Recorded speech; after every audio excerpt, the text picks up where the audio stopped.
Tamam bırak istemiyorum. Ya niye peşimden geliyorsun kızım? Neyi anlamıyorsun sen ya? Gitme diyorum sana, inadını yapıyorsun değil mi? Kızım iyilik de mi yaramıyor sana? Ben anlamıyorum ki. İstemiyorum ya, çünkü iyiliğini falan istemiyorum, anla. Ya niye bağırıyorsun? Niye bağırıyorsun? Bilerek atmadım topu kafana. Ne demek bilerek vurmadım? Ne demek bilerek vurmadım ya? Yere düşmüşüm, kafama atıyorsun bilerek. Aybike bak son defa söylüyorum, tamam mı? İsteyerek yapmadım, isteyerek vurmadım sana. Yeter! Ya yeter, bir bırak beni ya!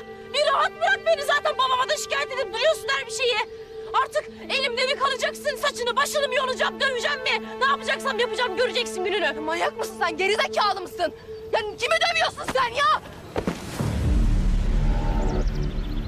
Sen kime gerizekalı diyorsun be? Cansu!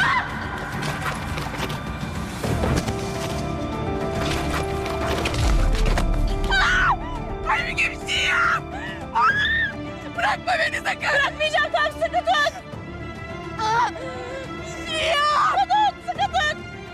İmdat! Çek beni yukarı!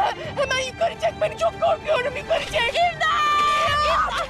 Nefes alamıyorum, aşağı bakamıyorum, bir şey yap!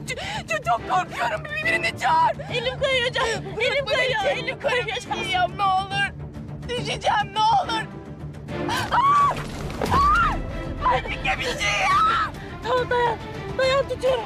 Aybike bir şey yap, elim kayıyor! Aybike bir şey yap, elim kayıyor! Aybike! Çekilmiyorum!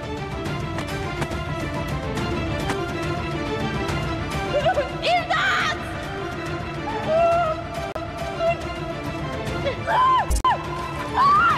Aybike bir şey yap!